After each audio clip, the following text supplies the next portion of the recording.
तो चलो आज हम लोग एलिमिनेशन रिएक्शन यूनिमॉलिक्यूलर को डिस्कस करने जा रहे हैं ना। Elimination reaction by molecular E2 reaction को हम लोग पिछले लेक्चर में डिस्कस किए थे। आज हम लोग E1 रिएक्शन को देखने जा रहे हैं। तो सबसे पहले उसके लिए हम लोग एक अल्काइल हैलाइड लिए हैं। क्या लिए हैं? Alkyl halide. कितना डिग्री अल्काइल हैलाइड है?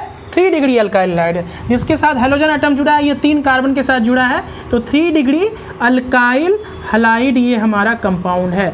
एलिमिनेशन रिएक्शन अल्काइल हैलाइड भी शो करता है और इसके आगे पढ़ेंगे अल्कोहल भी शो करता है ना। तो फिलहाल अभी हम लोग अल्काइल हैलाइड के ऊपर कहानी को समझेंगे। तो अल्काइल हैलाइड के ऊपर जब हम लोग न्यूक्लियोफाइल को यूज करते थे तो हमारा रिएक्शन होता था सब्स्टिट्यूशन रिएक्शन, लेकिन अभी हम लोग बेस को यूज करने जा रहे हैं। बेस में वो भी कौन सा? Weak base. E2 रिएक्शन जब हम लोग पढ़े थे उसमें हम लोग स्ट्रॉन्ग बेस का यूज किए थे। यहाँ पे हम लोग कैसा बेस का यूज कर रहे हैं? Weak base. और साथ ही साथ क्या लगा है? डेल्टा, मतलब हीट का सिंबल दिए। हीट के प्रेजेंस में ये हमारा एलिमिनेशन रिएक्शन होगा, और अगर हीट हटा देंगे तो यही रिएक्शन हमारा सब्स्टिट्यूशन रिएक्शन होगा। इसका मतलब सब्स्टिट्यूशन और एलिमिनेशन अगर देखा जाए तो साथ साथ ऑकर होता है ना, साथ साथ होता है। अगर हीट हटा दें तो वो रिएक्शन हमारा बन जाएगा सब्स्टिट्यूशन। वीक न्यूक्लियोफाइल यूज करेंगे तो SN1, यहाँ वीक बेस यूज कर रहे हैं तो E1। यहाँ स्ट्रॉन्ग न्यूक्लियोफाइल ले लेंगे, है ना, हीट हटा देंगे तो SN2 बन जाएगा, और स्ट्रॉन्ग बेस ले लेंगे, हीट डाल देंगे साथ में तो E2 रिएक्शन हो जाएगा। मतलब हीट हमारा ये डिस्टिंग्विश कर रहा है between substitution and elimination reaction. अगर हीट लगाते हैं तो एलिमिनेशन होगा, क्योंकि एलिमिनेशन रिएक्शन हाई टेम्परेचर पे परफॉर्म होता है और substitution reaction substitution reaction low temperature पर परफॉर्म होता है। Elimination reaction high temperature, substitution reaction low temperature पे परफॉर्म होता है। ठीक है, तो प्रोडक्ट हमारा क्या बनता है? अल्कीन बनता है। प्रोडक्ट क्या बनेगा? अल्कीन। यहां से कुछ एलिमिनेट हो जाएगा, यहां से हमारा हेलोजन एटम और बगल से हाइड्रोजन एटम यहां से एलिमिनेट होगा, तो प्रोडक्ट हमारा क्या बनेगा? अल्कीन बनेगा। प्रोडक्ट अल्कीन का IUPAC ने हम लोग लिख सकते हैं, लेकिन इन जनरल हम लोग यहाँ पे देखें तो अल्कीन बन रहा है। जैसे इसका नाम 2-मिथाइल प्रोपीन इसका नाम है, तो अल्कीन हमारा फॉर्मेशन हुआ है। तो एलिमिनेशन रिएक्शन में हम लोग अल्कीन का फॉर्मेशन करते हैं। हीट का यूज क्यों कर रहे हैं ये भी आगे हम लोग समझेंगे, क्योंकि पाई बॉन्ड बन रहा है। ठीक है, इसलिए हम लोग हीट का यूज क्यों करते हैं आगे इस बात को समझेंगे। ठीक है, तो चलो देखते हैं यहाँ पे इसके मैकेनिज्म को समझा जाए, है ना, और ये कैसे हमारा E2 रिएक्शन से डिफरेंट है इस बात को भी समझेंगे। ये हमारा E2 रिएक्शन से कैसे डिफरेंट है इस बात को भी समझेंगे। इसीलिए हमको इसको क्या देखना पड़ेगा? इसके मैकेनिज्म को देखना पड़ेगा। तो मैकेनिज्म देखते हैं। सबसे पहले हम क्या किए, इस अल्काइल हैलाइड को यहाँ पर हम लोग उतार लेते हैं। ये हमारा 3 डिग्री अल्काइल हैलाइड है। अब बोल रहे हैं सर बेस हम वीक यूज कर रहे हैं। बेस हम कैसा यूज करते हैं? इसमें वीक। स्ट्रॉन्ग बेस यूज करते हैं तो E2 रिएक्शन होता है। बेस कैसा यूज कर रहे हैं? वीक बेस यूज कर रहे हैं ना। तो वीक बेस का काम क्या है? तो बोलेंगे सर वो वेट करेगा, क्योंकि अगर स्ट्रॉन्ग रहता तो फर्स्ट स्टेप में ही वो काम कर देता सारा। वीक बेस ले रहे हैं तो वो वेट करेगा किसके? कार्बोकेटायन के बनने का। इसका मतलब E1 रिएक्शन कितने स्टेप का रिएक्शन होता है?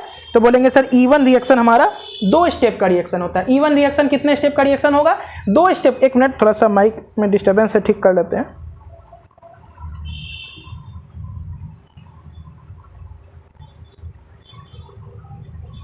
हाँ चलो देखो, E1 रिएक्शन हमारा 2 स्टेप का रिएक्शन है। E2 रिएक्शन हमारा सिंगल स्टेप का रिएक्शन होता था। क्यों? क्योंकि उसमें हम लोग स्ट्रॉन्ग बेस का यूज करते थे। यहाँ वीक बेस यूज कर रहे हैं, इसलिए सबसे पहले हम लोग क्या लिख लेते हैं यहाँ पे? Step number 1। स्टेप नंबर 1 में क्या होगा देखते हैं। तो सबसे पहले चूंकि बेस वीक है तो पहले स्टेप में नहीं आएगा, वो वेट करेगा पहले स्टेप में कार्बोकेटायन के बनने का। तो सबसे पहले कार्बोकेटायन बनेगा क्या, कैसे? तो बोलेंगे सर यहाँ पे हम एक सॉल्वेंट यूज करेंगे, polar protic solvent. Polar protic solvent का रोल क्या होता है समझते हैं। तो बोलेंगे जब बेस हमारा पहले स्टेप में आ ही नहीं रहा है तो हेलोजन एटम यहां से निकलेगा कैसे? तो हेलोजन एटम और कार्बन के बीच के बॉन्ड को तोड़ने के लिए किसी चीज का तो यूज करना पड़ेगा। तो उसके लिए हम लोग क्या यूज कर रहे हैं?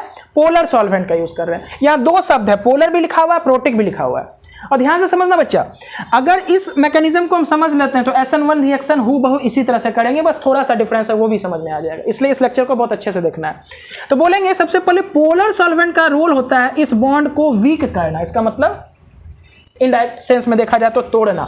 प्रोटिक सॉल्वेंट का कुछ और रोल होता है, उसको आगे समझ रहे हैं हम लोग। तो बोलेंगे ये बॉन्ड को तोड़ेगा कौन? तो बोलेंगे पोलर सॉल्वेंट। पोलर सॉल्वेंट में यूज क्या कर सकते हैं? तो बोलेंगे सर वाटर यूज कर सकते हैं, अल्कोहल यूज कर सकते हैं।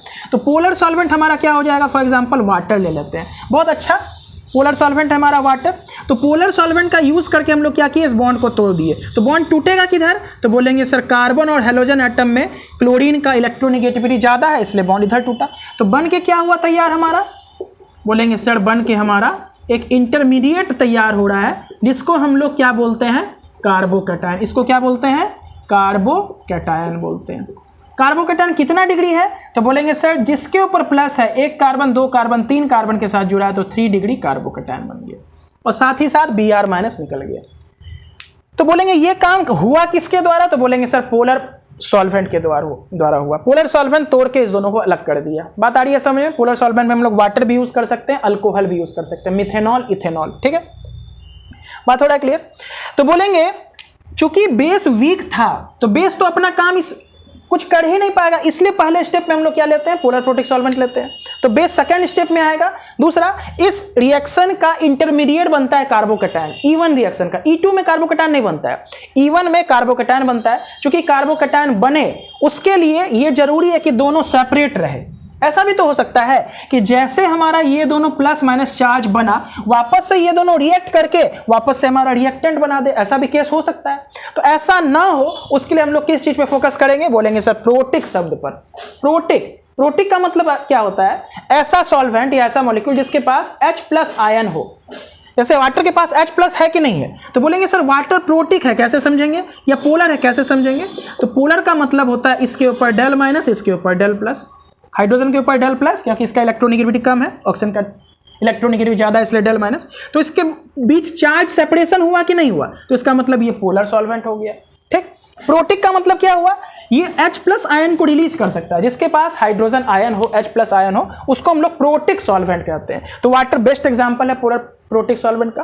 तो पोलर का काम था इस बॉन्ड को तोड़ना, प्रोटिक का काम है जो ये दोनों चार्ज कैटायन और एनायन अलग अलग हुआ है इसको थोड़ा सा होल्ड करके रखना। अगर बाय द वे यहाँ पे हम प्रोटिक सॉल्वेंट लिखना भूल जाए, प्रोटिक ना लिखें सब, तो ये जैसे बनेगा वापस बहुत ज्यादा चांसेस है कि ये दोनों रिएक्ट करके वापस से यही प्रोडक्ट बना दे, रिएक्टेंट बना देगा। बात आ रही समझ में। तो ऐसा ना हो तो उसके लिए हम लोग क्या यूज करते हैं, प्रोटिक। प्रोटिक का मतलब हुआ जिसके पास H+ आयन हो। ये H+ आयन क्या करेगा, हमारे इस Br- आयन को घेर के एक गुफा में बंद कर देगा, एक पिंजरा में बंद कर देगा। उससे फायदा क्या हुआ, ये चूंकि इसके साथ बॉन्ड बना के इन्वॉल्व हो चुका है तो वापस इसके साथ रिएक्शन नहीं कर पाएगा। इसका मतलब ये कार्बोकैटायन बन के हमारा तैयार है। बात आ रही समझ में। ये कितना डिग्री कार्बोकैटायन है, यहाँ पे 3 डिग्री कार्बोकैटायन है। और कार्बोकैटायन के पास एक बहुत अच्छा प्रॉपर्टी होता है कि वो रीअरेंज कर सकता है। क्या कर सकता है, रीअरेंज कर सकता है। तो अगर मौका मिलेगा तो जरूर रीअरेंज करेगा। रीअरेंजमेंट का मतलब क्या होता है, नेक्स्ट सवाल में इसके ऊपर हम लोग डिस्कस करेंगे कि कार्बोकैटायन एक लोकेशन से शिफ्ट होकर दूसरे लोकेशन पे चले जाएगा। वो कब होगा, जब पहले खराब कार्बोकैटायन था उससे बेहतर बन जाए नेक्स्ट स्टेप में, तभी रीअरेंजमेंट होता है। यहाँ पे करने का कोई फायदा नहीं है, क्योंकि अगर इसको पॉजिटिव चार्ज को रीअरेंज करके हम यहाँ लाएंगे तो वो 1 डिग्री कार्बोकैटायन बन जाएगा, तो बहुत खराब हो जाएगा। इसलिए हम लोग ऐसा अगर हो कि कार्बोकैटायन रीअरेंज कर सकता है तो जरूर वहां पे करेंगे। यहाँ पे रीअरेंजमेंट नहीं हो रहा है क्योंकि यहाँ पे सबसे अच्छा कार्बोकैटायन बन चुका है, इससे बेहतर नहीं बन सकता। तो कहानी क्लियर है। पोलर प्रोटिक सॉल्वेंट का यूज करके हम कार्बोकैटायन और ये हैलाइड आयन को सेपरेट कर दिए। यहाँ हैलाइड आयन कुछ भी ले सकते हैं, Cl- ले सकते हैं, Br-। तो यहाँ Cl- था तो यहाँ Cl- लिख देते हैं, गलती से लिखा गया था। चलो ठीक है, ये स्टेप नंबर 1 हुआ। स्टेप नंबर 1 में क्या बना, कार्बोकैटायन बना। और कार्बोकैटायन इसका मेन इंटरमीडिएट है। कार्बोकैटायन क्या है, इंटरमीडिएट है, इसीलिए तो वीक बेस यूज कर रहे हैं। अगर स्ट्रॉन्ग बेस यूज करते हैं ना तो स्ट्रॉन्ग बेस के पास उतना समय नहीं होता है ताकि वो वेट करे कि हमारा कार्बोकैटायन बन जाए तब हम नेक्स्ट स्टेप में आएंगे। वो इतना फास्ट है, वो कहेगा कि हम कार्बोकैटायन को क्यों बनने दें, उतने समय में हम बगल से हाइड्रोजन खींचेंगे और बॉन्ड बना देंगे। तो उसके पास उतना समय नहीं है स्ट्रॉन्ग बेस के पास कि वो वेट करेगा कार्बोकैटायन को बनने का। ये बेस वीक है, इसके पास उतना ताकत ही नहीं है, इसलिए ये चुप चुप के वेट कर रहा है कि एक बार कार्बोकैटायन बन जाएगा हम बाद में आराम से आएंगे, फिर हाइड्रोजन को लेके जाएंगे। इसलिए यहाँ वीक बेस का यूज होता है क्योंकि हमको कार्बोकैटायन बनाना है। अगर स्ट्रॉन्ग बेस का यूज करेंगे तो स्ट्रॉन्ग बेस इतना ताकतवर है कि वो वेट नहीं करेगा कार्बोकैटायन को बनने का। जैसे यहां से हल्का सा बॉन्ड निकला, बॉन्ड हल्का सा कमजोर होगा, यहां से हाइड्रोजन बगल वाले कार्बन से लेके जाएगा, तुरंत डबल बॉन्ड का फॉर्मेशन कर देगा। तो यही अंतर होता है। थोड़ा थोड़ा हम लोग E1 और E2 में डिफरेंस यहाँ पे देखते चले जा रहे हैं। तो चलो स्टेप नंबर 1 हो गया। स्टेप नंबर 2 की अगर हम लोग बात करेंगे, स्टेप नंबर 2 में क्या है, ये कार्बोकैटायन हमारा बन चुका है। ठीक, ये कार्बोकैटायन बना है ना, तो इसको थोड़ा सा हम खोल के लिख लेते हैं। बोलेंगे सर तीनों कार्बन तो एक जैसा है ना, ये वाला ये वाला ये वाला तीनों एक जैसा कार्बन है, तीनों के ऊपर हाइड्रोजन भी एक जैसा है, तो किसी एक को हम खोल के लिख लें, चाहे तो इसको भी लिख सकते हैं, इसको भी लिख सकते हैं। ठीक है, क्यों लिखें आगे समझ में आएगा।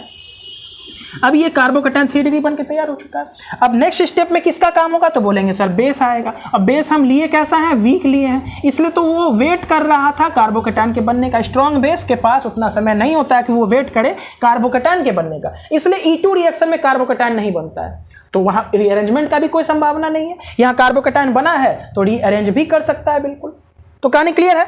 अब बेस का काम क्या होता है, बेस का काम होता है सर हाइड्रोजन पे अटैक करना। बेस का काम क्या होता है, हाइड्रोजन पे अटैक करना। न्यूक्लियोफाइल का काम होता है कार्बन के ऊपर अटैक करना। तो ये बेस हाइड्रोजन को लेके जाएगा, कौन सा, तो बोलेंगे सर तीनों तो एक ही जैसा कार्बन है तो कहीं से लेके चला जाएगा, तो हम इसी से निकाल रहे हैं। तो बोलेंगे ये कार्बोकैटायन है, ये वाला कहलाएगा अल्फा कार्बन, ये भी अल्फा कार्बन और ये भी अल्फा कार्बन। पसंद में आ रही कि नहीं आ रही। ये हमारा अगर फंक्शनल ग्रुप है तो इससे जुड़ा हुआ पहले कार्बन को हम लोग क्या बोलेंगे, अल्फा कार्बन बोलेंगे। तो अल्फा कार्बन के ऊपर बैठा हाइड्रोजन को अल्फा हाइड्रोजन बोलेंगे। बेस का काम है हाइड्रोजन को लेके जाना। कौन सा हाइड्रोजन, एसिडिक हाइड्रोजन।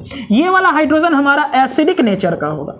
एसिडिक का मतलब क्या होता है, वो हाइड्रोजन जो आसानी से रिलीज हो जाए H+ के फॉर्म में, उसको हम लोग एसिडिक हाइड्रोजन बोलते हैं। ये हाइड्रोजन एसिडिक क्यों हुआ, तो बोलेंगे सर ये कार्बोकैटायन है, इलेक्ट्रोनेगेटिविटी इस एटम से इस कार्बोकैटायन का ज्यादा है, मतलब C+ का इलेक्ट्रोनेगेटिविटी इन तीनों कार्बन से ज्यादा है। इसका मतलब ये इलेक्ट्रॉन को अपने तरफ खींचेगा, तो खींचने के वजह से यहां पे इलेक्ट्रॉन डेंसिटी कम होगा, तो जिसके वजह से ये बॉन्ड कमजोर पड़ जाएगा और हाइड्रोजन यहां से आसानी से रिलीज हो सकता है। हम समझेंगे अगर C+ है और C है तो दोनों में ज्यादा इलेक्ट्रोनेगेटिव एटम कौन है, तो बोलेंगे सर C+ है, ये दूसरे का इलेक्ट्रॉन ज्यादा आसानी से खींचेगा। तो बोलेंगे इसके पास इलेक्ट्रॉन की कमी है, तो बाद से इलेक्ट्रॉन दूसरे एटम से इलेक्ट्रॉन खींचेगा। जैसे इलेक्ट्रॉन खींचेगा तो यहाँ पे इलेक्ट्रॉन की कमी आएगी, तो बॉन्ड कमजोर पड़ेगा, यहाँ से हाइड्रोजन आसानी से रिलीज होगा। एसिड और बेस के ऊपर यानी कि एसिडिक हाइड्रोजन कहाँ है नहीं है, इसके ऊपर एक नया वीडियो लेक्चर हम बना देंगे जिसके ऊपर आसानी से ये बात समझ में आ जाए कौन एसिडिक होता नहीं होता है। फिलहाल हमारा रिएक्शन है E2 E1, तो यहाँ पे उतना डिटेल में हम डिस्कस नहीं कर पाएंगे क्योंकि नेक्स्ट टॉपिक है, इसलिए बस ये समझ रहे हैं कि ये एसिडिक हाइड्रोजन है और बेस हमारा एसिड के साथ रिएक्ट करता है, इसलिए हम लोग इसको यहाँ से एलिमिनेट करवा सकते हैं। ठीक है, बात आई समझ में। ठीक है, तो ये हमारा क्या है, एसिडिक हाइड्रोजन हुआ। एसिडिक हाइड्रोजन के ऊपर कौन अटैक करेगा, बेस अटैक करेगा। बेस जैसे अटैक करेगा तो बोलेंगे सर हाइड्रोजन यहां से निकल के भागेगा। निकल के कब भागेगा, जब ये बॉन्ड टूटेगा। तो बॉन्ड किधर टूटेगा, तो कार्बन और हाइड्रोजन में ज्यादा इलेक्ट्रोनेगेटिव एटम कौन है, कार्बन, तो बॉन्ड हमारा इस साइड में टूटा। तो जैसे टूटा इस कार्बन पे माइनस, इस हाइड्रोजन पे प्लस। बात आई समझ में। ठीक, अब इस कार्बन पे निगेटिव है, इस कार्बन पे पॉजिटिव है, दोनों मिलकर क्या करेगा, डबल बॉन्ड बना लेगा। क्लियर कहानी हुआ। तो CH3 हुआ, CCH3 डबल बॉन्ड CH2। इसको ऐसे लिखें चाहे ऐसे लिखें, बात तो एक ही है, इसको घुमा के लिखती है तो वही है। और यहां से जो बेस निकलेगा वो किसको लेके भागेगा, हाइड्रोजन को। तो बेस को अगर हम B लेटर से लिख रहे हैं और हाइड्रोजन को S से, तो BH यहां से हमारा निकल गया। बात आ रही है समझ में, BH हमारा यहां से निकल गया। यही एलिमिनेशन रिएक्शन का मैकेनिज्म है। इसमें बार बार एक चीज को समझना पड़ेगा कि एलिमिनेशन रिएक्शन E1 रिएक्शन में हमारा जो इंटरमीडिएट बनता है वो कार्बोकैटायन बनता है। E2 रिएक्शन में ये काम नहीं हो पाता था। ये सवाल तो बहुत आसान सवाल है, इसलिए इसमें ज़्यादा कन्फ्यूजन नहीं हुआ है। इसके बाद जो भी हम लोग क्वेश्चन लेने वाले हैं वो बहुत ज़बरदस्त सवाल है, उसके ऊपर हम लोग डिस्कस करेंगे कार्बोकैटायन जो बनता है उसका क्या रोल है और E2 रिएक्शन से वो कैसे डिफरेंट हो सकता है। तो इसके बाद वाले क्वेश्चन में हम लोग इसी चीज़ को डिस्कस करने वाले हैं, तो इसको नोट करना है, ये मैकेनिज्म हम लोग समझे। इसके बाद हम एक न्यूमेरिकल देखने जा रहे हैं जिसमें हम लोग हर कुछ को डिटेल में डिस्कस करेंगे। एक बार फिर से रिपीट करते हैं कि यहाँ पर पोलर प्रोटिक सॉल्वेंट का यूज़ किया जाता है। पोलर सॉल्वेंट का काम होता है इस बॉन्ड को तोड़ के अलग करना, क्योंकि बेस तो सेकेंड स्टेप में आ रहा है, वो कमजोर है, तो ये बॉन्ड आखिर टूटा कैसे, तो उसके लिए तो कुछ चाहिए, तो बोलेंगे sir polar solvent. Polar solvent इस बॉन्ड को तोड़ के अलग कर देता है। ठीक है, जैसे तोड़ के अलग किया तो वापस से चांसेस है कंबाइंड होके ये बना दे रिवर्स डायरेक्शन में।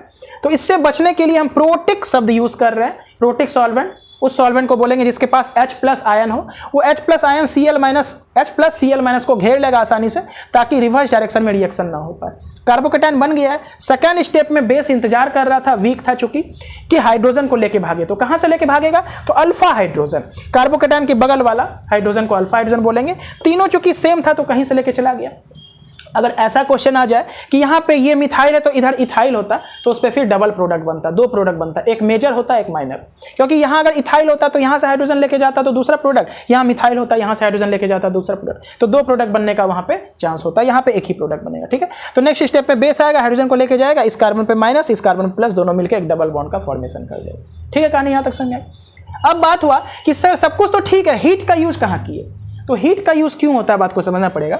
अगर ये सब्स्टिट्यूशन रिएक्शन होता ना तो यहाँ से हम हीट सिंबल को हटा देते और यहाँ बेस के जगह न्यूक्लियोफाइल का यूज़ करते, क्योंकि वाटर हमारा बेस भी है तो न्यूक्लियोफाइल भी तो है। वाटर या अल्कोहल बेस है तो साथ ही साथ न्यूक्लियोफाइल भी है। वो बेस की तरह बिहेव कब करता है और न्यूक्लियोफाइल की तरह बिहेव कब करता है, वो डिपेंड करता है रिएक्शन के ऊपर। एसिड बेस रिएक्शन का चांसेस ज्यादा होता है होने का, है ना। एसिड बेस रिएक्शन का चांसेस ज्यादा होता है ओवर अगर न्यूक्लियोफाइल बन के कोई भी चीज अटैक कर रहा है। तो पहला केस ये हो गया। दूसरा, चूंकि हीट हम लोग यूज कर रहे हैं, है ना, हीट यूज कर रहे हैं तो ये रिएक्शन किस में आएगा, एंडोथर्मिक के कैटेगरी में आएगा। और एंडोथर्मिक रिएक्शन हमारा एलिमिनेशन रिएक्शन होता है, आ रहा है समझ में। और अगर हम लोग हीट यूज ना करें, ठीक है, लो टेम्परेचर पर फॉर्म करी रिएक्शन को, तो वो सब्स्टिट्यूशन है। सब्स्टिट्यूशन में जैसे फॉर एग्जांपल SN1 रिएक्शन वो एक्सोथर्मिक नेचर का होता है, उसमें हीट निकलता है और यहाँ पे हम लोग को हीट डालना पड़ता है। चलो यहाँ तक तो समझ गए। एक सबसे और भी समझ सकते हैं कि सर हीट का क्या रोल है, ऐसे भी समझ सकते हैं कि सर ये कंपाउंड में सारा का सारा सिग्मा बॉन्ड है ना, और इस वाले कंपाउंड में बनने वाले कंपाउंड में एक पाई बॉन्ड आ गया। यहाँ पे क्या आ गया, एक पाई बॉन्ड आ गया। तो सिग्मा से पाई की तरफ गए। सिग्मा का एनर्जी कम होता है, पाई का एनर्जी ज्यादा होता है। और अगर एनर्जी ज्यादा है तो स्टेबिलिटी कम है, यानी कि रिएक्टेंट से प्रोडक्ट का स्टेबिलिटी कम हो जा रहा है, क्योंकि इसमें पाई बॉन्ड बन रहा है। पाई बॉन्ड का एनर्जी ज्यादा तो स्टेबिलिटी कम, है ना। तो स्टेबिलिटी घट रहा है, एनर्जी बढ़ रहा है। तो इधर कम एनर्जी था, इधर ज्यादा एनर्जी था, तो यहां से यहां आए तो हुआ कैसे। इधर हमारा फॉर एग्जांपल लो एनर्जी है ना, रिएक्टेंट साइड में, और इससे जब गए प्रोडक्ट साइड में तो एनर्जी हाई हो गया। तो हाई एनर्जी आखिर हुआ कैसे, तो बोलेंगे बाहर से हम एनर्जी ऐड किए होंगे, इसका मतलब बाहर से हम इसमें हीट अप्लाई किए होंगे। तो लो एनर्जी से हाई एनर्जी में पहुंचने के लिए हीट अप्लाई किए, इसलिए यहाँ पे पाई बॉन्ड का फॉर्मेशन हुआ। ऑन द अदर हैंड इसका रिवर्स रिएक्शन अगर देखेंगे कि अल्कीन से अगर हमको हेलो अल्केन या अल्काइल हाइड बनाना है तो उसमें हीट का जरूरत नहीं है, क्योंकि इसमें जब एडिशन होगा तो पाई बॉन्ड टूट के सिग्मा बॉन्ड का निर्माण हो जाएगा। क्लियर है। तो वहां पे हीट देने का जरूरत नहीं है, क्योंकि इधर एनर्जी ज्यादा है, इधर एनर्जी कम है, तो उसमें ऑटोमेटिकली हीट रिलीज होगा। बात आई समझ में कि यहाँ सिग्मा बॉन्ड था सारा का सारा, यहाँ पाई बॉन्ड है। तो पाई बॉन्ड का क्या होता है, एनर्जी ज्यादा होता है सिग्मा बॉन्ड के रेस्पेक्ट में। तो एनर्जी यहाँ से यहाँ तक बढ़ा कैसे, मतलब लो एनर्जी से हाई एनर्जी में गया कैसे, ये रिएक्टेंट है, ये प्रोडक्ट है, तो बाहर से एनर्जी सप्लाई की होगी, energy in the form of heat मिला होगा, तभी ये हमारा प्रोडक्ट बन के तैयार हुआ होगा। कहानी यहाँ तक समझ में आई। इसके बाद हम नेक्स्ट क्वेश्चन के ऊपर जा रहे हैं। नेक्स्ट क्वेश्चन इससे बेहतरीन लेंगे, जिसमें रीअरेंजमेंट का पॉसिबिलिटी होगा, उसको हम लोग करके देखेंगे। तो चलो यहाँ तक सही बच्चे को नोट करना है, ठीक है। आगे हम लोग बढ़ते हैं एक दूसरे सवाल के ऊपर, तो उसको मिटाया जाए।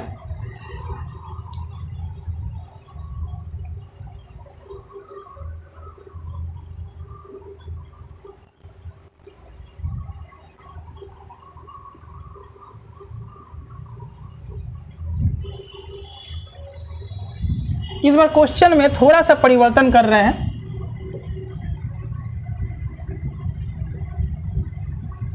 ये बना है, ठीक है।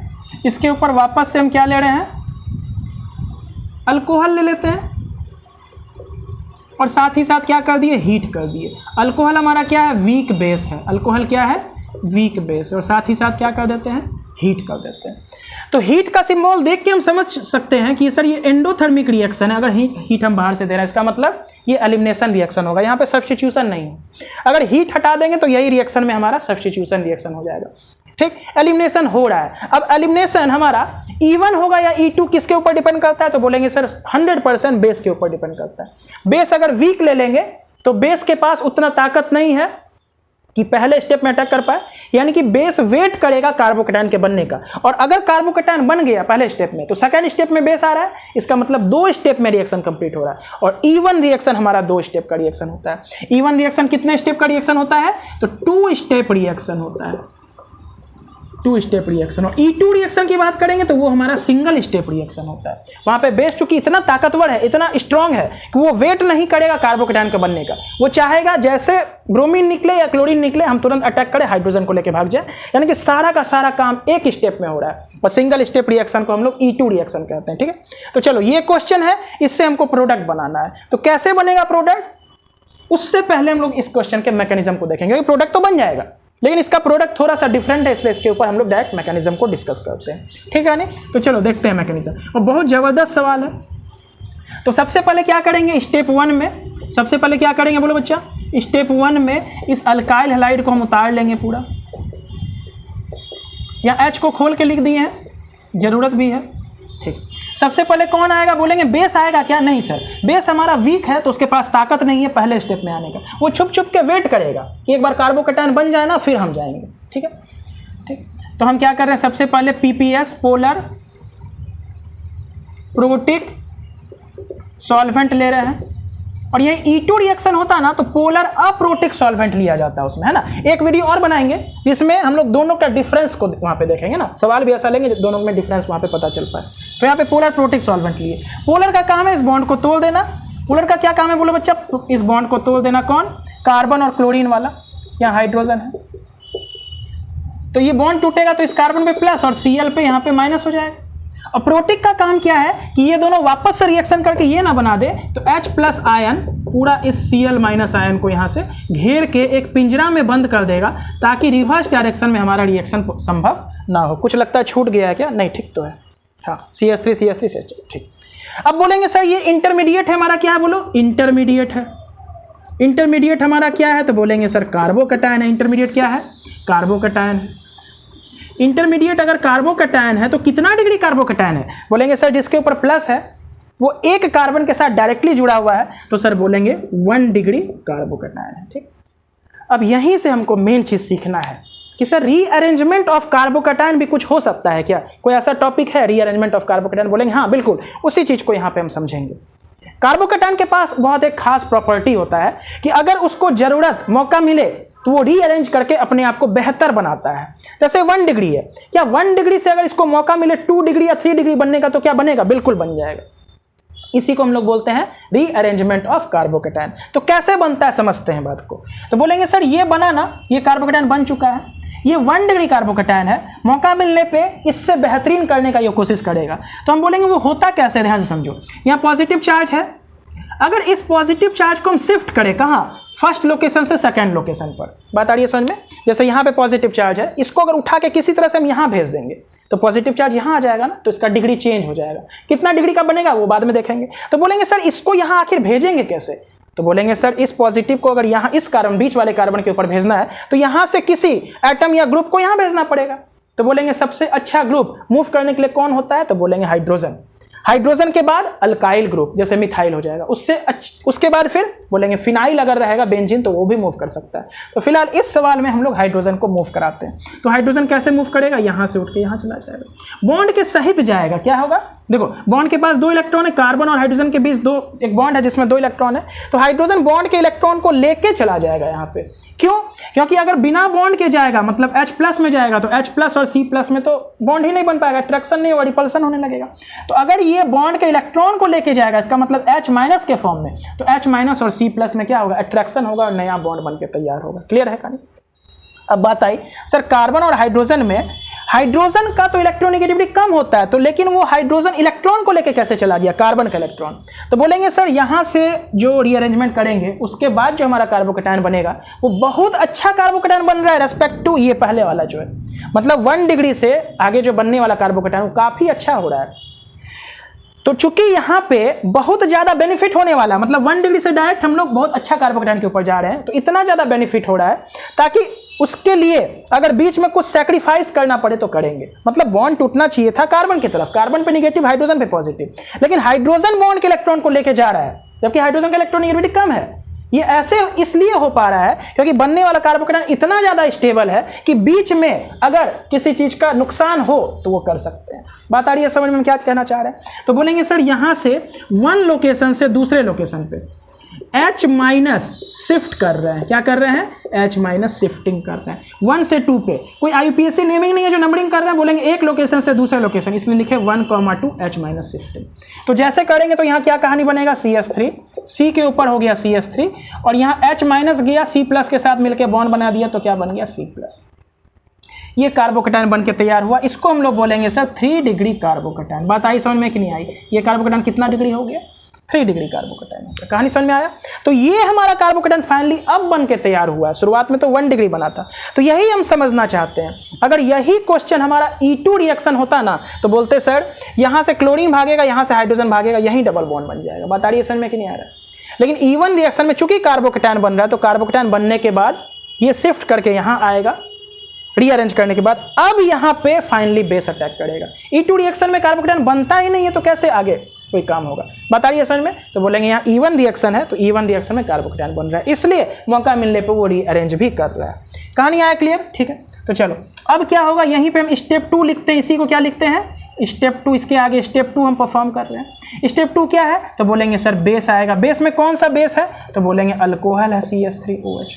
बताइए समझ में कौन सा बेस ले रहे हैं, अल्कोहल। अल्कोहल हमारा वीक बेस है, तो वीक बेस क्या करेगा, बोलेंगे सर ये पॉजिटिव कार्बन है, इसके बगल में अल्फा कार्बन होगा, यहाँ भी यहाँ भी यहाँ भी, किसी एक से हाइड्रोजन को लेके जाएगा। तो किसी एक से लेके जाएगा, फॉर एग्जांपल सपोज करते हैं इसी से लेके जा रहा है, तो इसको खोल के लिख लेते हैं ऐसे करके। अल्फा कार्बन पे ऊपर बैठा हुआ हाइड्रोजन अल्फा हाइड्रोजन है और ये एसिडिक हाइड्रोजन है, पिछले क्वेश्चन में हम लोग समझे थे, ठीक। तो अगर ये एसिडिक हाइड्रोजन होगा तो बोलेंगे अल्कोहल, इसको हम लिख सकते हैं माइनस प्लस, तो बोलेंगे अल्कोहल का CH3O निगेटिव इस हाइड्रोजन पे अटैक करेगा और हाइड्रोजन यहाँ प्लस के फॉर्म में निकल जाएगा। तो जैसे हाइड्रोजन यहाँ से भागेगा तो इस कार्बन पे निगेटिव, इस कार्बन पे पॉजिटिव, दोनों मिलकर क्या करेगा, तो बोलेंगे डबल बॉन्ड बनेगा। एक हाइड्रोजन भागा, 2 तो बचा हुआ है, यहाँ C के साथ CH3 हो गया, यहाँ पर हमारा CH3 हो। बात आ रही है समझ में, ये हमारा प्रोडक्ट बन के तैयार हुआ। अब बोलेंगे CH3O माइनस H प्लस को लेके यहाँ से निकलेगा तो फाइनल हमारा क्या बन जाएगा, CH3OH। बात आ रहा है समझ में, ये हमारा अल्कीन बन गया और जो भी बेस लेंगे वो हमारा बाद में रिएक्ट करके हाइड्रोजन को लेके चल जाएगा। बात आ रही है समझ में, तो बेस से कौन आया, CH3O माइनस। तो ये हमारा फाइनल प्रोडक्ट बन के तैयार हुआ इस क्वेश्चन का, यानी कि हम लोग इसको कैसे लिख रहे हैं, CH3 यहाँ पे डबल बॉन्ड CH2। तो ये हमारा रीअरेंजमेंट करके यहाँ पे हम लोग इस सवाल को सॉल्व किया। मतलब यहाँ पे जो कार्बोकेटायन बना था डायरेक्ट बेस यहाँ पे आके अटैक नहीं करता, बात को समझना है। जैसे कार्बोकेटायन बना था ना, बेस इस हाइड्रोजन को लेके यहाँ से नहीं जाता, क्यों, क्योंकि इस कार्बोकेटायन को रीअरेंज होने के बाद बहुत बेहतरीन कार्बोकेटायन हमारे पास बन रहा था। तो एक बार बेहतरीन कार्बोकेटायन बन गया, अब बेस आएगा। इस CH3OH को हम एक बार फिर से समझ लेते हैं कैसे लिखे हैं, CH3OH है तो इस बॉन्ड, अगर इस बॉन्ड को तोड़ेंगे तो इधर माइनस प्लस होगा, तो CH3O माइनस हमारे इस हाइड्रोजन को लेके गया है, तो CH3OH हमारा बाई प्रोडक्ट के फॉर्म में निकला है। तो फाइनली हमारा ये प्रोडक्ट बन के तैयार हुआ, ठीक है। तो यहाँ तक नोट करना है, एक बार हम देख लेते हैं वीडियो सब सही आ रहा है या नहीं आ रहा है। हाँ, पिक्चर भी ठीक है, सब कुछ आ रहा है सही से। वीडियो हो गया 27 मिनट का, ठीक है। तो आगे इसको हम लोग और एक्सटेंड कर सकते हैं ना। तो एक सवाल इसी के ऊपर हम ऐड करेंगे, वो इससे भी बेहतरीन सवाल होगा, तो वहां पे हम E1 और E2 में इसी लेक्चर में डिफरेंशिएट कर सकते हैं, ठीक है। तो इसको नोट कर लेना है वीडियो को पॉज करके, और हो सकता है कुछ मिस्टेक हो गया लिखने के लिए तो उसको ध्यान से नोट कर लेना है। हो सकता है कुछ लिखने में मिस्टेक हो गया या बोलने में, है ना, हो सकता है मे बी। तो चलो ये वाला क्वेश्चन को पूरा नोट करना है। नेक्स्ट इसी के ऊपर हम सवाल देख रहे हैं और उसमें E1 और E2 को इसी क्वेश्चन में समझने का कोशिश करेंगे।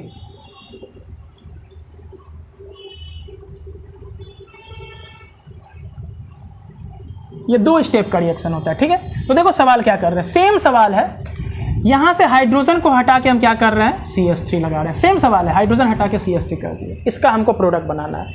तो देखो ध्यान से, जैसे हम देखेंगे CH3OH और साथ में हीट लगाया, हीट का मतलब एलिमिनेशन हो गया, और चूंकि वीक बेस है इसका मतलब ये कैसा रिएक्शन होगा, E1 रिएक्शन होगा। कैसा रिएक्शन होगा, E1 रिएक्शन होगा। बात आ रही है समझ में, ठीक है। चलो देखो, तो सबसे पहले मैकेनिज्म इसका हम लोग लिखते हैं। मैकेनिज्म कैसे लिखेंगे, तो स्टेप 1 में, सबसे पहले स्टेप 1 में कौन आएगा, तो बोलेंगे सर पोलर प्रोटिक सॉल्वेंट। तो आपके दिमाग में एक क्वेश्चन आएगा, सर आप पोलर प्रोटिक सॉल्वेंट तो दिए ही नहीं है। तो कोई भी रिएक्शन सॉल्वेंट के प्रेजेंस में ही होता है, तो सॉल्वेंट तो हम लोग यूज करते ही हैं, सॉल्वेंट के प्रेजेंस में ही कोई रिएक्शन होता है, तो वही सॉल्वेंट इस बॉन्ड को ब्रेक करेगा, ठीक है।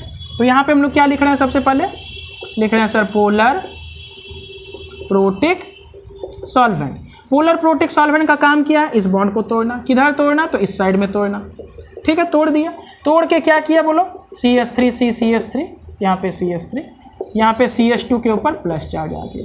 तो कितना डिग्री कार्बोकेटायन बना, तो बोलेंगे सर 1 डिग्री कार्बोकेटायन बन गया। बगल में क्या है, तो बोलेंगे सर Cl माइनस निकला। प्रोटिक का काम क्या है, तो जो Cl माइनस निकला उसको घेर ले, घेर करके हम इसको पिंजरे में कैद कर दे, ताकि ये दोनों रिवर्स में डायरेक्शन में रिएक्ट करके ये ना बना दे, ठीक।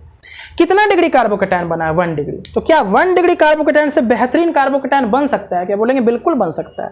उसके लिए हम लोग को क्या करना पड़ता है, रीअरेंजमेंट करना पड़ता है, रीअरेंजमेंट ऑफ कार्बोकेटायन। उसके ऊपर भी एक लेक्चर बनाएंगे, रीअरेंजमेंट ऑफ कार्बोकेटायन कब होता है, कैसे होता है। तो बोलेंगे बिल्कुल आसान है।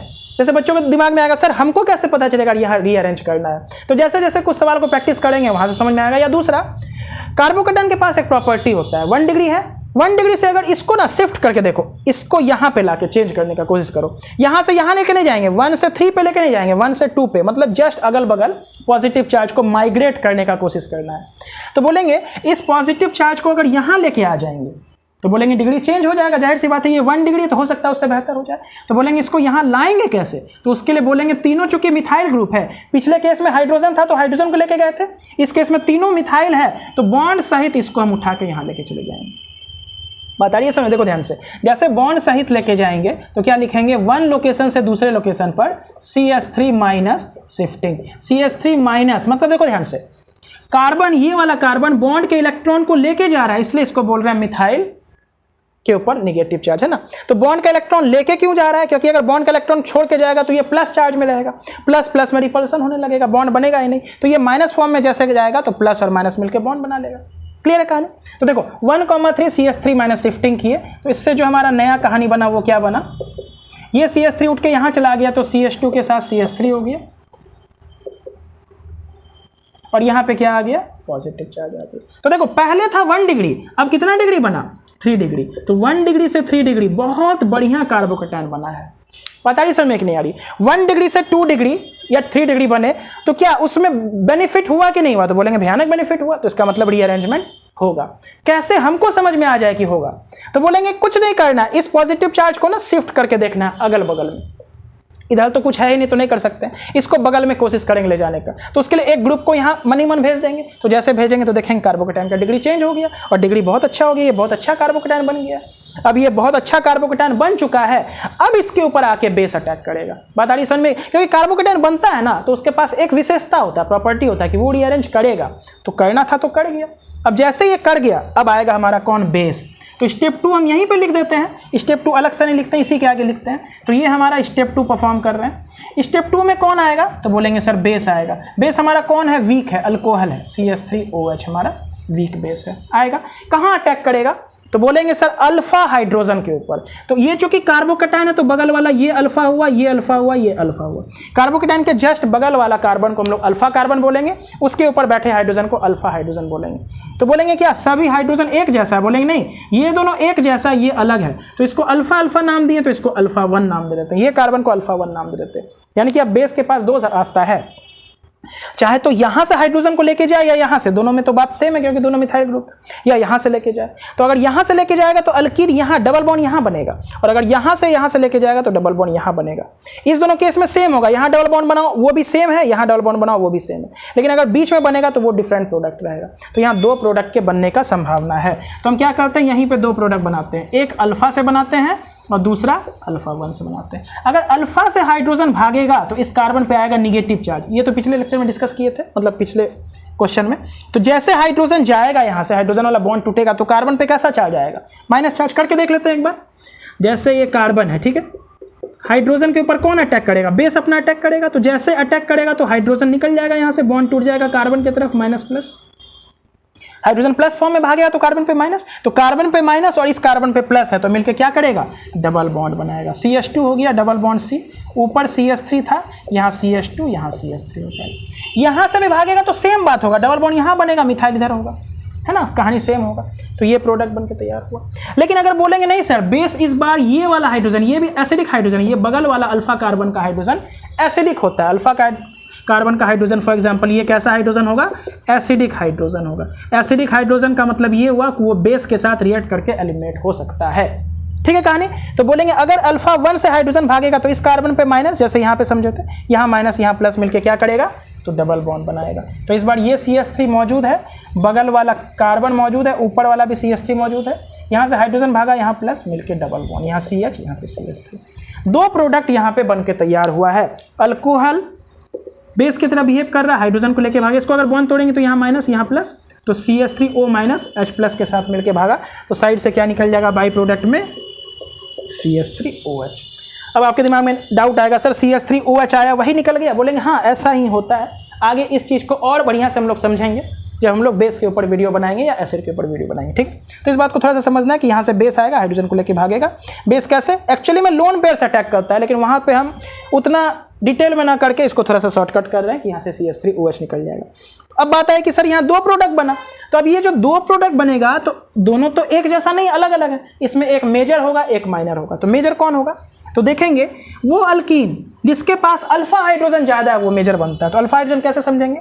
तो functional group carbon carbon double bond है, उसके बगल वाले कार्बन को, पहला कार्बन जिसके साथ वो डायरेक्टली अटैच, उसको अल्फा कार्बन बोलते हैं। तो यहाँ अल्फा कार्बन 3 है, उसके ऊपर अल्फा हाइड्रोजन का संख्या कितना हो जाएगा? 3 3 6 3 9 हो जाएगा। और ऊपर वाले क्वेश्चन में यहाँ अल्फा हाइड्रोजन का संख्या, ये कार्बन कार्बन डबल बॉन्ड है तो ये अल्फा कार्बन, ये अल्फा कार्बन, तो 3 और 2 5 अल्फा हाइड्रोजन। यहाँ 5 अल्फा हाइड्रोजन है, ये 9 अल्फा हाइड्रोजन है। तो जिसके पास ज़्यादा अल्फा हाइड्रोजन, उसके पास हाइपर कंजुगेटिव स्ट्रक्चर ज़्यादा, तो बोलेंगे ये हमारा मेजर प्रोडक्ट बनेगा, ऊपर वाला माइनर प्रोडक्ट बनेगा। बात आई समझ में? क्लियर है कहानी? ठीक है, इसको आराम आराम से देखना, जज करना इसके ऊपर। अगर यहीं पे थोड़ा सा हम चेंज करें क्वेश्चन को कि यहाँ पे ना अगर हम वीक बेस ना लेकर के स्ट्रॉन्ग बेस ले लेते हैं, ध्यान से समझो, यहीं पे अगर हम वीक बेस ना लेकर के स्ट्रॉन्ग बेस NaOH ले लेते और साथ में हीट कर देते, तो बोलते कहानी बिल्कुल डिफरेंट था। अब ये चूंकि स्ट्रॉन्ग बेस है, हमारा क्या है? स्ट्रॉन्ग बेस है, और स्ट्रॉन्ग बेस के साथ हीट लिए, हीट का मतलब एलिमिनेशन, और स्ट्रॉन्ग बेस का मतलब E2 है ना। तो E2 रिएक्शन में तो कार्बोकेटायन बनता ही नहीं है। पोलर अप्रोटिक सॉल्वेंट लेंगे, यहां से ये बॉन्ड धीमे धीमे टूटेगा और बगल से हाइड्रोजन बेस लेके भागेगा। तो ध्यान समझो, बोलेंगे ये वाला अल्फा कार्बन हुआ, जस्ट बगल वाला बीटा। E2 रिएक्शन को हम लोग अल्फा बीटा एलिमिनेशन भी बोलते हैं। तो अगर स्ट्रॉन्ग बेस रहता तो जैसे क्लोरीन निकला, जस्ट बगल वाले हाइड्रोजन को लेके भागने का कोशिश करता, लेकिन बगल में तो बीटा हाइड्रोजन है ही नहीं। तो E2 अगर क्वेश्चन होता तो इसका आंसर होता नो रिएक्शन। बात आ रही है समझ में? अगर ये E2 रिएक्शन होता तो इसका हम लोग आंसर लिखते नो रिएक्शन। क्योंकि ध्यान से समझना है बात को, E1 E2 में अंतर। E1 में तो यहाँ कार्बोकेटायन बना, E1 में जैसे यहाँ कार्बोकेटायन बना था ना, अब बेस आके यहाँ अटैक, यहाँ तो हाइड्रोजन है ही नहीं, तो बेस यहाँ हाइड्रोजन लेके जा नहीं पाता। तो हम क्या किए? कार्बोकेटायन को ही शिफ्ट कर दिए। तो कार्बोकेटायन शिफ्ट होने के वजह से नया कार्बोकेटायन बना। अब बेस के पास चांसेस है यहाँ अटैक करे, यहाँ अटैक करे, या यहाँ अटैक करे, लेकिन विदाउट रीअरेंजमेंट यहाँ तो हाइड्रोजन है ही नहीं, तो बेस यहाँ का हाइड्रोजन को लेके जा ही नहीं पाएगा। बात आया समझ में? यहाँ हाइड्रोजन रहेगा, बेस किसको लेके जाता है? हाइड्रोजन को, बगल वाला, पॉजिटिव के बगल वाला। तो यहाँ तो कार्बन है तो उसको लेके जा ही नहीं पाएगा। तो यही E1 में रीअरेंजमेंट करने के बाद प्रोडक्ट का पॉसिबिलिटी है। On the other hand E2 reaction में जहां से हैलोजन भागता है उसके जस्ट बगल में अगर बीटा हाइड्रोजन है तो वो बेस लेके जाता है, लेकिन यहाँ बीटा हाइड्रोजन तो है ही नहीं, तो बीटा हाइड्रोजन नहीं है तो कहां से बेस लेके जा पाएगा? इसका मतलब E2 में इसका रिएक्शन हो जाएगा नो रिएक्शन। कहानी समझ में आई? तो यहीं तक हम लोग इस वीडियो को समाप्त करते हैं। नेक्स्ट लेक्चर में कोशिश करेंगे कि दोनों के ऊपर कंबाइंड न्यूमेरिकल बनाए, कहाँ E1 कहाँ E2 है ना, दोनों को मिला के उसके बीच जो डिफरेंस होगा दोनों लिख करके और उसके ऊपर कुछ क्वेश्चंस को परफॉर्म करेंगे। तो इस वीडियो को पूरा देखना है और ध्यान से समझना है।